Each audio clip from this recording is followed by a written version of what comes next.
안녕하세요. 이민아입니다. 여러분은 태화강에 대해 얼마나 알고 계신가요? 저는 차를 타고 가면서 태화강을 바라보곤 했는데요.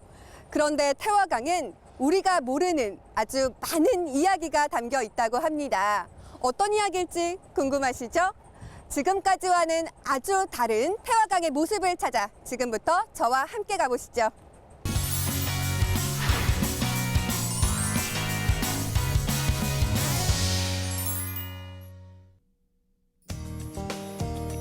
울산 시내를 지나 동해로 흘러드는 강 태화강입니다. 시민들에겐 너무나 익숙한 강인데요. 우리가 몰랐던 색다른 이야기를 품고 있다고 해서 찾아가 봤습니다. 역시 가을에는요, 이게 밖으로 나들이를 나와야 되는 것 같아요. 예. 너무 기분이 좋네요. 예. 선생님, 그런데요, 오늘 저희는 어디로 가나요? 오늘은 이제 우리 태화강으로 왔습니다. 태화강.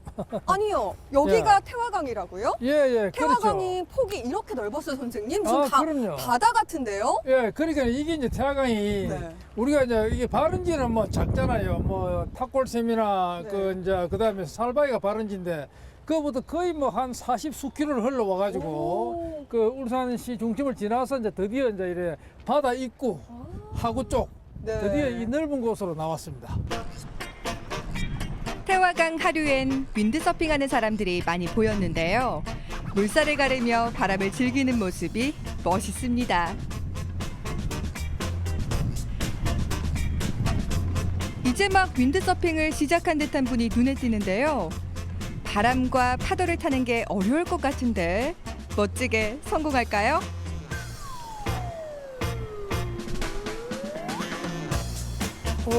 아이고 세운다 쉬었다. 아하. 저런. 아이고. 네, 선생님, 재밌으세요? 네, 재밌어요. 아, 춥지 않으세요? 안 추워요. 아니, 그런데 왜 힘들게 배 끌고 가세요? 초보라서. 아, 초보라서 지금 바람 맞는 곳으로 가시는 거예요? 네, 그래요. 아니, 제가 보던 태화강과 정말 색다르게 아주 다른 모습인데요. 네. 저쪽에 파란 지붕이 빼곡히 들어서 자, 있는데요. 네. 저거는 뭐예요? 어떤 저게 이제 건물이에요? 우리나라에서 제일 크고 또 세계에서 제일 큰 자동차 공장 현대자동차 공장입니다. 공장인데 그래서 그 보다시피 저게 수백만 평입니다. 뭐 여의도 땅이 몇 배라 그러죠. 근데 저게 이제 저게 옛날에 만이었습니다. 치전만이라 그랬어요. 치전만. 그리고 그 주변에는 이제 염전이 있었고, 그래서 그 옛날에 그 연포 염전이라 그랬는데, 네. 그래서 그 다음에 그 당시에는 옛날에 넓은 많이 있어가지고 거기 이제 배를 막 댔어요. 그래서 그 위에는 연포라고 그래가지고 연포락 한 데가 진말등이라는데 곳이 저 위에 진말등이 거기 이제 그 배를 막 댔어요. 저곳에 사람 사는 마을이 있었고 삶이 있었다니 그저 신기한데요. 강 위에 떠서 분주히 움직이는 배들의 정체가 무척 궁금합니다.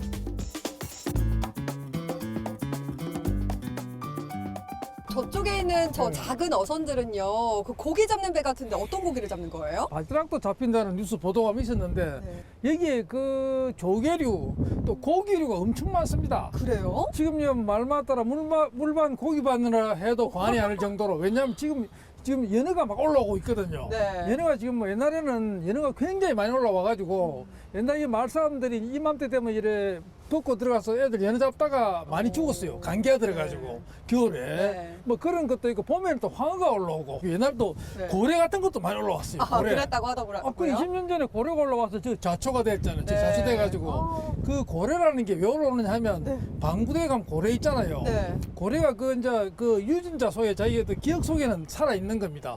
그래서 태평양 고래들이 가끔 한 번씩 올라와 한 20년마다 한 마리씩 올라와서 자초가 되는데 네. 사실 울산에는 그런 어떤 바다 생물의 그 보고라고 해도 과언이 아닐 그렇구나. 정도로 그런 역사가 있습니다. 태화강 하류엔 선착장이 있습니다. 많은 배들이 정박해 있었는데요. 이곳엔 어떤 사연이 있을까요? 어머, 세상에. 예. 밑으로 내려오니까 아주 예. 생경한 모습이네요, 선생님. 예, 예, 태화강 예. 하류에 이렇게 선착장이 있는지 오늘 처음 알았는데요. 그렇죠. 예, 정말 그렇죠. 이게 네. 이제 옛날 시험 선착장인데 지금 요건 이제 주로 바지락을 잡는다고 그러죠. 지금 바지락 배들이 지금 저기 움직이고 있습니다. 여러 척이 지금 움직이고 있는데, 그런데 옛날에 이게 마을이었어요. 네. 옛날에 쭉 이 따라가면서 마을이 있어가지고, 그래 이 마을이 이제 말하자면 이래 고기도 잡고, 그 다음에 이제 농사도 짓고, 뭐 이런 마을도 있었고, 세상에. 그래서 이제 그 주로 그런 뭐 반농 반어촌 마을이죠. 그게 옛날 기록에 나와요. 그리고 또 이래 보시면 이거 나루터입니다. 나루터. 오. 건너가는 거. 저 보면 연포 마을이 보이잖아요. 연포. 네. 지금 성내동 연포인데 옛날에 저기에는 이제 외인들, 일본인들이 와서 어촌 마을을 이루고 살았어요. 그래요? 예, 그 사람들이 여기 이제 강에 여기 올라서 조그만 배를 타고 그 이제 고기를 잡으면서 그 고기를 어디서 팔았냐면 저 태화로 앞에 가면 이제 평운각이라고 있잖아요. 그 앞에서 이제 그 어촌 시장입니다. 어시장이라 거기서 팔았거든요. 이곳이 바로 태화강 어부들의 삶의 터전이었네요. 이런 곳이 있는 줄 알고 계셨나요? 그런데 아주 흥미로운 얘기가 또 있습니다. 매월당 김수섭이 자주 여기 왔어요. 어머. 여기 와가지고 그분이 기록을 많이 남겨놨어요. 네. 그래서 어촌 마을에 그 일본인 그 마을에 가니까 무슨 말인지 알아듣지는 못하지만은 그 참 우리 나라님 은혜로 네. 여기서 정착을 해가지고 고기를 잡아서 팔아서 먹고 산다. 뭐 이런 기록을 남겨놓은 기록도 있고요. 다산 정약용 선생이 원래 부친이 정재원 부사가 있었어요. 울산 부사로 1750년경에 와가지고 그때 그 아들 정약용 다산 선생이 이제 아버지를 찾아서 여러 번 왔어요.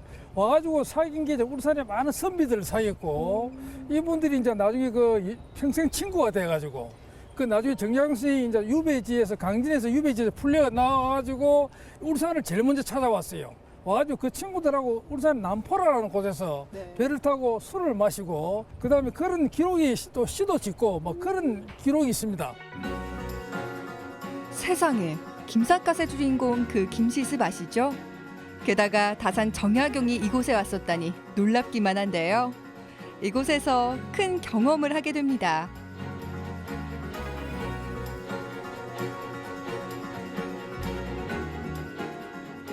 또 한 가지는 흠음신서라는 책에 보면 그 당시에 그 다산 정약용 아버지 그 정전 부사 때 여기에 한 견소사라는 한 여인이 익사를 했습니다.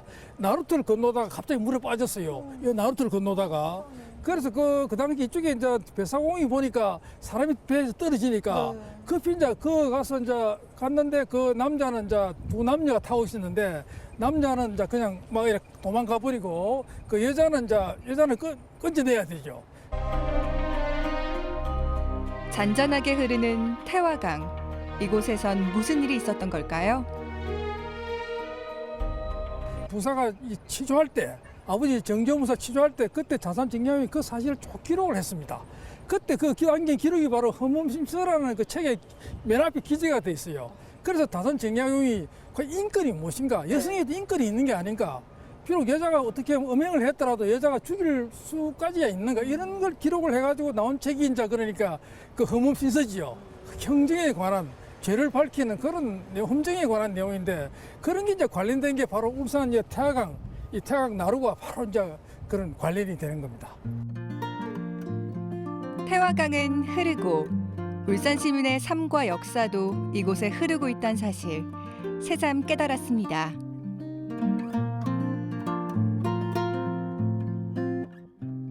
네, 선생님, 저는 이 태화강 하류에는 처음 오는 것기도 했지만 지금까지 본 태화강과는 너무 달라서 태화강을 처음 마주한 것 같다라는 생각이 들었거든요. 네, 이곳 태화강 하류는 울산에서 어떤 의미가 있는 곳일까요? 아, 그렇죠. 우리나라에서 이래 강 하류가 이렇게 깨끗한 곳은 여기밖에 없습니다. 얼마나 이렇게 파랗게 보이잖아요. 이런 환경을 우리가 첫째 영원히 지켜야 됩니다. 깨끗하게 지키고 그리고 또 우리 국가 정원도 이제 태화강이 되었잖아요. 그래서 사실 그 태화강 우리 정원 그것도 또 많은 관광객들이 오겠지만 그분들이 또 여기 와서 또 감동을 더 받도록 우리 깨끗한 환경을 보고 감동을 받도록 우리가 더 이것도 잘 유지하고 우리 지켜야 된다고 이렇게 생각합니다. 네, 향토사학자 이양훈 선생님과 함께 태화강 하류를 쭉 돌아본 하루였는데요. 지금까지 본 태화강과는 아주 다른 새로운 모습의 태화강이었습니다. 이번 주말 다양한 모습을 간직하고 있는 태화강 하류로 가을 나들이 떠나보시는 건 어떨까요?